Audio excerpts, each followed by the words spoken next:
let's continue with the remaining few dissociated factors from the mind. And now let's take a look at the characteristics, the four characteristics of conditioned dhammas. All conditioned factors, no matter what, including the truth of the path, they have these four: the birth, continuance, aging, and termination. Birth is that which causes the conditioned factors to arise, and continuance is that which causes the conditioned factors to perdure. Aging is that which causes conditioned factors to decay, and determination is that which causes conditioned factors to perish.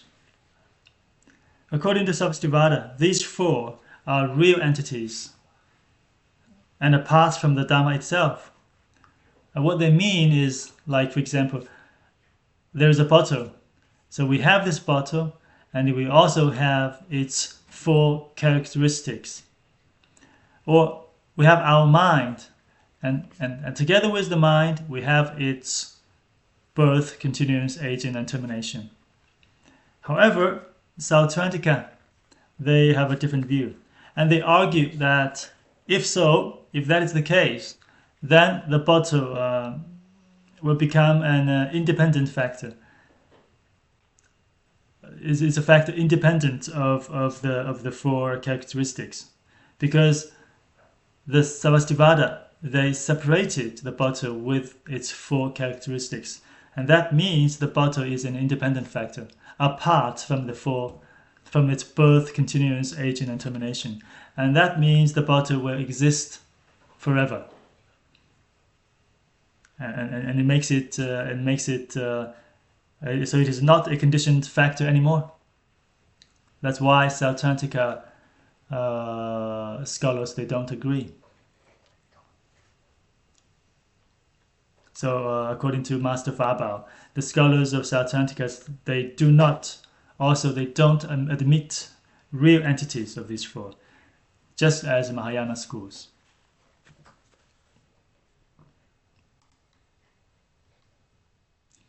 Next, let's take a look on the opponents of languages, the names, phrases, and syllables.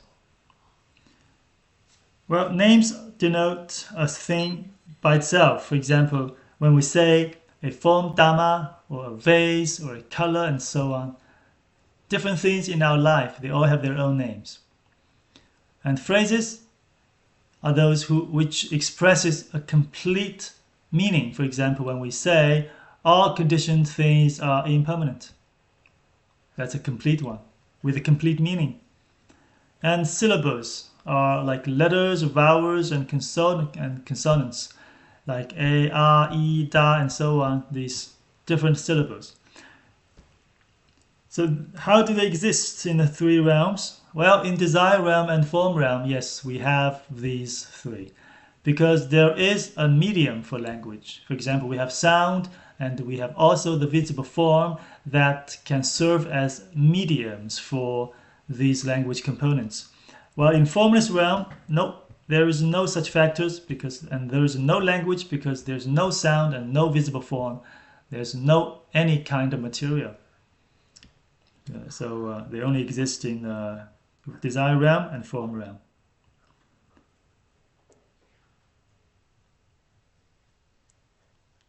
And according to Vasubandhu, he asked a question that why are these three not sound or visible form in nature? Because when we talk about language, we usually mean their sound or visible form, right? What we write, what we say, like the sound from our throat, or the words we write with the pens, and so on. But these three, be aware that these three, they are language components that are defined by Savastivada as dissociated factors, dissociated from the mind. They're not rupa, they're not materials. And also the reason is that the language can be in a form of sound, but sound alone cannot make other people understand you. You need to, like the names must be pronounced, and the real meanings so the names and so on, the phrases and so on, and syllables as well, must be pronounced to reveal the meaning so others can understand you. According to Master Fabao. Also, the written or the printed words and so on, they have these dissociated formations, while names and so on, they are not the visible forms. They're not the visible forms, like for example, the ink, which is used to write themselves, because they are dissociated factors from the mind. And what type of effect do these three belong to? They belong to uniform outflow only, because they're generated in continuity of the same kind. They're not accumulation because they're not material, and they cannot be produced through material accumulation. They're not retribution, because retribution, we already defined it. It's from karmic. It's from previous karmic power. So it's not a karmic retribution of past actions for this. And for these things, you can actually start whenever you want, and you can stop whenever you want. That's not a property, that's not a characteristic for retributive effects. You can generate them at your will. When it comes to moral quality, these are classified as unobscured and undefined. They are possessed also by those who have cut off their good roots, and also by those who have abandoned defilements. They can be possessed by everyone. Okay, so these are named phrases and syllables. Now it is time for us to take a look into the system of causes, conditions, and effects, which you will very often encounter in the text of Buddhism. Among them, the 6 causes are uniquely established by Sabstivadas. It's their own system to explain the causes that exist in the world. And the 4 conditions are established mainly in the sutras. And they have, of course, a correlation in between. And to be more precise, the causal condition includes 5 causes, from coexist cause to the associate cause, and homogeneous cause, and pervasive and retributive cause. And among these 5 causes, the first 2, coexistent cause and the associated cause, will bring to the effect of human action, which is the first effect, and the homogeneous cause and the pervasive cause will bring effect, will lead to the effect of uniform outflow. That's the second effect, and the retributive cause, which we already very familiar with, will bring about the retributive effect, which is the third one. We also have the second condition called the immediately preceding condition, and the third one is the cognitive object condition, and we have the fourth condition called the condition of dominance, which is equivalent to the efficient cause as established by Sabstivada. And this condition of dominance or efficient cause will bring about the effect of dominance. That's the fourth effect. And apart from the 4 effects we have mentioned, we have the 5th, or the last effect, which is called the effect of disconnection, and that is not an effect of any of the 6 causes or the 4 conditions. Now we shall go through them one by one. First, the 6 causes. The first one is the efficient cause. By definition, it is all dhammas, conditioned or unconditioned, whatever. They are efficient causes to any other conditioned dhammas except themselves, as long as they do not obstruct the arising of others. So by this definition, there's a few things, of course, we should pay attention to. And the first one is that all dhammas except themselves.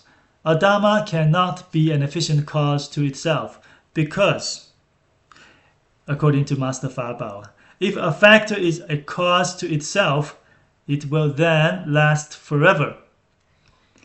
And also according to Samgabhadra, there is another saying that a factor cannot work on itself. It's like a finger. You can use your finger to touch different things, but a finger cannot touch itself. Or like a knife. A knife can cut other things, but it cannot cut itself. or like in our eyes. Our eyes can see different objects, but it cannot see itself. So that's why we say all dhammas except themselves. And there is an analogy, of course. It's like a king who does not harm the people, thereby allows them to dwell in peace. So in this case, we say the king is an efficient cause to his people, as long as they do not bring obstruction to his people. And in fact, we have two kinds of efficient causes. The first kind are those capable.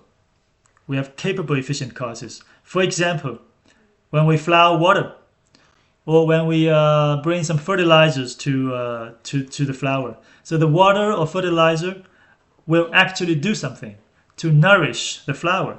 So they are capable efficient causes. And we also have incapable efficient causes. They do nothing. Well, the only thing they do is that they do not obstruct the arising of the effect. For example, the space or nirvana to the flower. It will do nothing to the flower. Or a bottle to a rice field. Or a small insect to the moon. It will do nothing to the effect. It will just not obstruct the arising of the effect. So these are examples of capable and incapable efficient causes. The next cause is called the coexistent cause. And this cause has excluded all unconditioned factors. Coexistent cause can only be conditioned factors. And that is dhamma, a dhamma that arises simultaneously and serve as causes for one another. For example, the co-arising of the four primary elements. They arise at the same time, they support each other, and they serve as causes for each other. Also, the mind and its mental events, as we have just learned, they arise at the same time. And the four characteristics of conditioned factors as well, also like a bottle and its four characteristics, are also coexistent causes.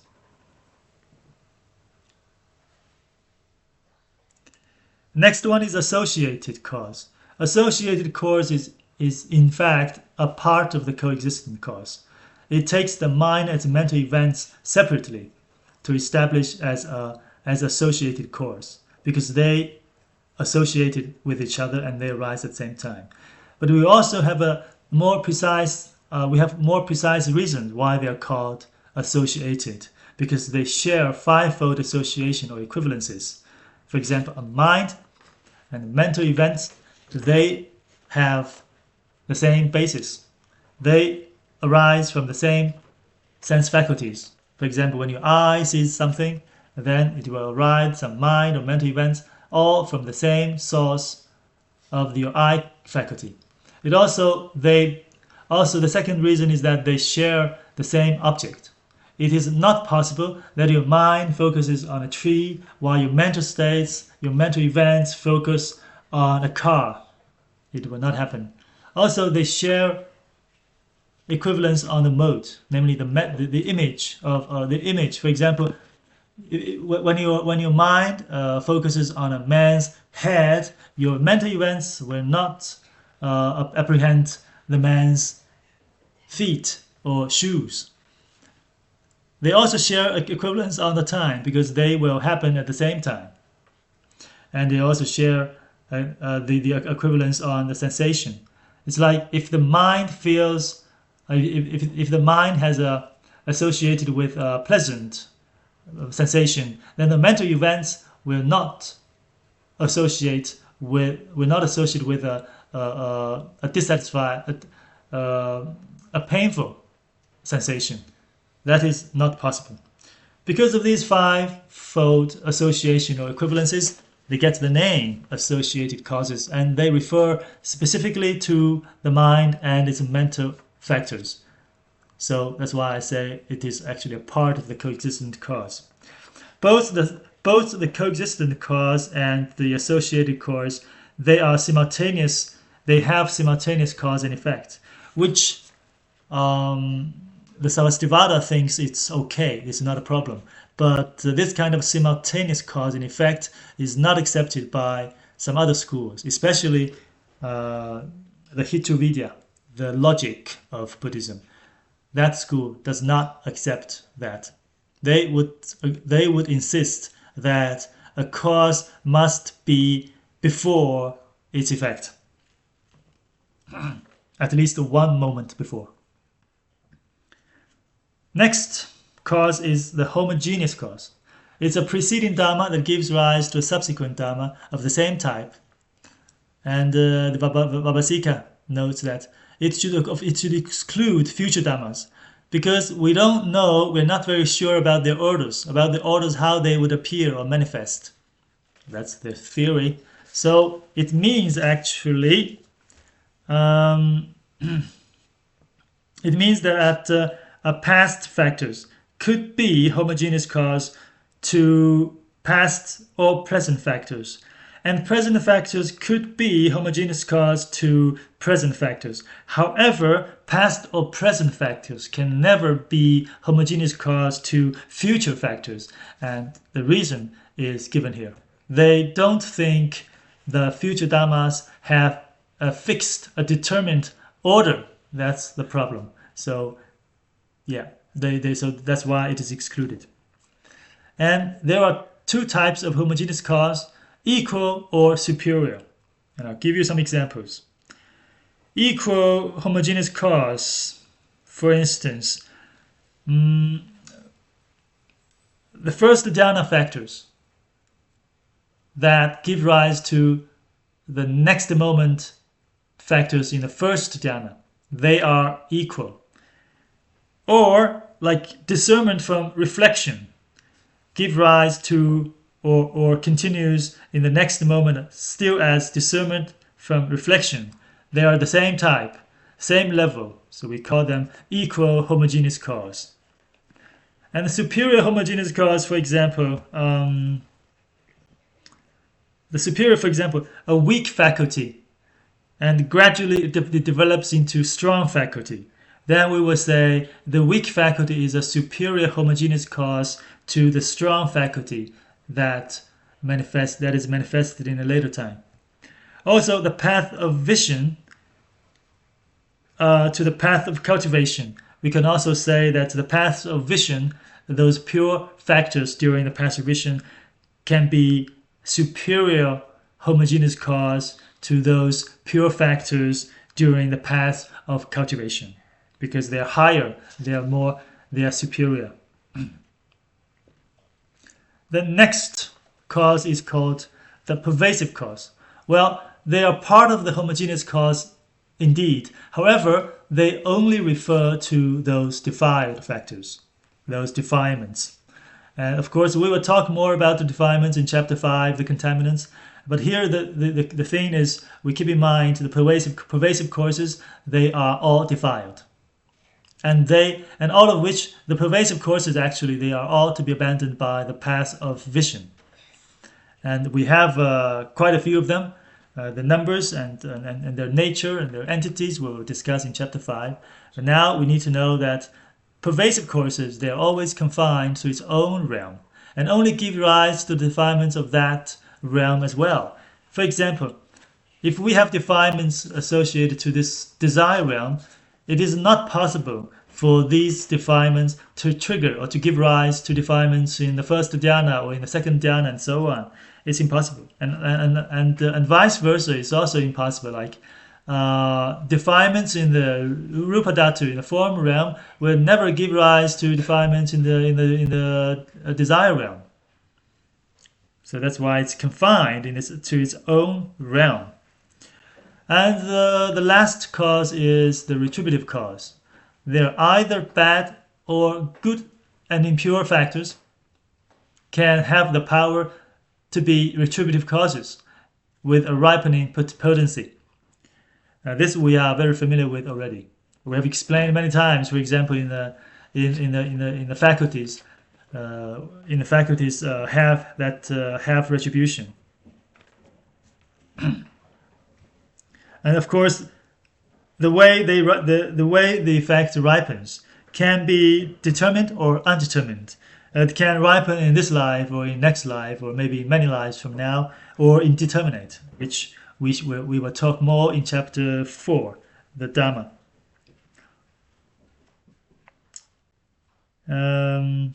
Yes, this is basically about the 6 causes.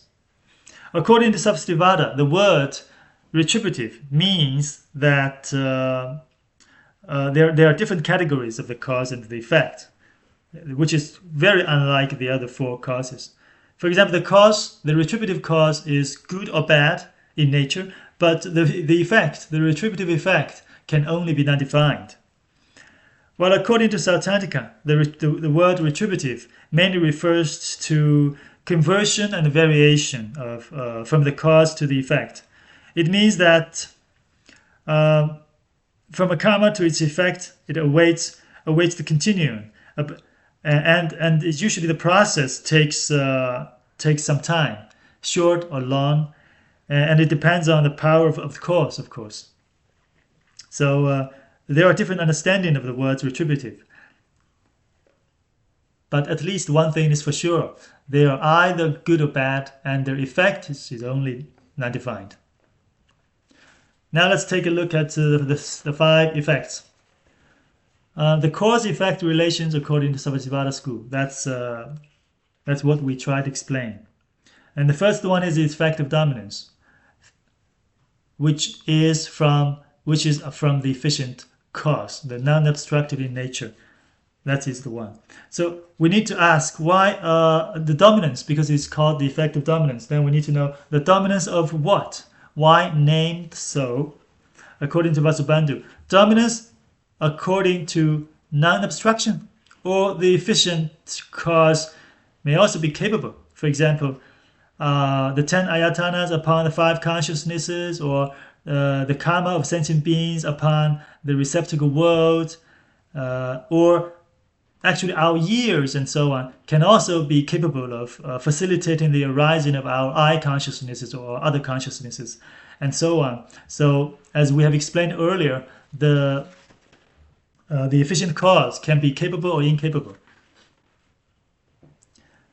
And according to Samgabhadra, the pleasant effects can also be, in a way, can also be the effect of dominance for bad actions. Why? For example, when we have done some, when we have experienced some pleasant effects, that when we enjoy when we enjoy, for example, the fortune, the reputation, and so on in this desire realm, and after a while we get attached. We have a lot of desire and greed attached to this fortune and reputation. Then that could be a reason when we start for we to start some bad actions.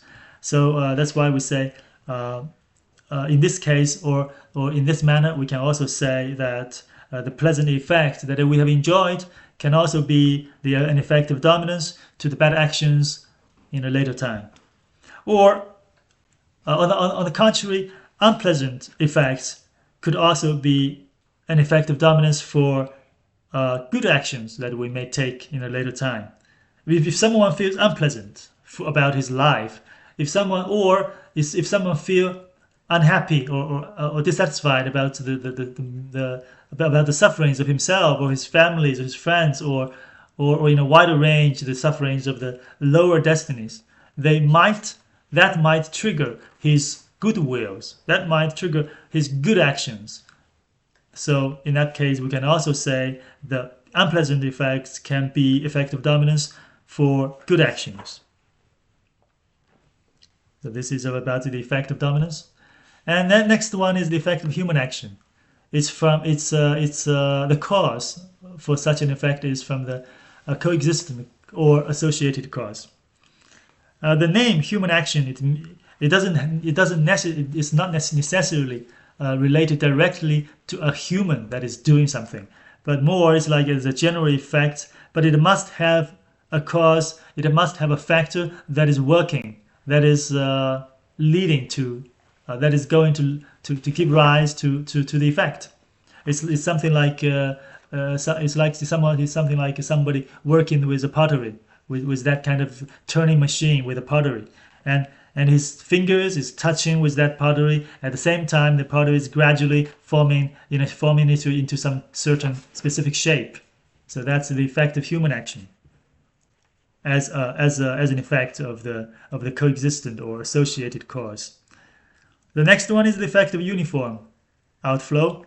Of course, it's from the homogeneous or pervasive causes, and but we have to exclude the first supermundane, or let's say the first pure moment of the noble beings, because this is easy to understand, right? Because the first moment, the first pure moment of a noble being is quite different in nature from the moment, from the previous moment, from the previous moment before the first pure moment of a noble being is called the supramundane factor, and that is the very last impure moment of an ordinary being. So that moment and the first pure moment, they have different natures. That's why the first pure moment will not be, and it is not an effect of a uniform outflow. An impure factor cannot give rise, cannot be. I'm saying that the first pure factor is not an effect of uniform outflow from an impure factor. So, but before the first pure moment, all those impure factors in one's continuum can be uniform outflow, of course. And after the first pure moment, and all the way onwards, it can also be the effect of uniform outflow. So the next effect is the retributive effect. That, of course, it is from the retributive cause, and it is unobscured, it is undefined, and is ripening only within a sentient being's continuum. These we have been already very familiar with, so we don't spend too much time on it. The next one is the effect of disconnection. It is from the counteractive power of the truth of the path. This is a very specific effect because it is not included within the 6 causes. It has nothing to do with the 6 causes. Why? Because, for example, the efficient cause, it does not obstruct the rising of an effect. However, this effect of disconnection, it's by nature, it is the cessation due to discernment. It is not a conditioned factor. It does not rise. It is only attained from the power of the path of truth. So it does not rise, so it has nothing to do with any efficient cause. It will not have any efficient cause. Also, the other 5 causes, they give rise only to conditioned factors. While, as I said, the effect of disconnection, it is cessation due to discernment. So it is an unconditioned factor. Therefore, it doesn't have any causes, any of the 6 causes as established by the Sappastivada school. And it is attained only through intelligence or understanding of the truth, through abandonment of the defilements. For example, having abandoned the hostility in one's continuum, will through the discernment and the power of the path, that will gain a corresponding cessation away from hostility as an effect of disconnection, and that means this person has been disconnected from the hostility. We also need to know the moment for the cause to give forth its effect. Well, this is very understandable because the coexistent and the associated causes, they give forth their effect only when they are in the present state, because they are only at the same time. The cause and effect, they are only at the same time. While homogeneous pervasive causes give forth effects in their past and present state, because they are not in the same. The cause and effect are not in the same moment.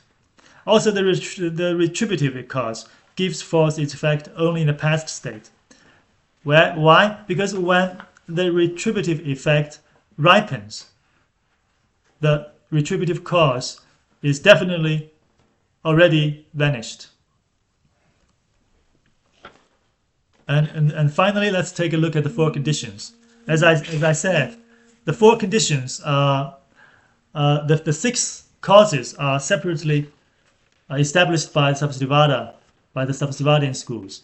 And in the sutra, we also see very often these 4 conditions. And the first one is causal. The first one is causal condition. That includes the 5 causes other than the efficient cause.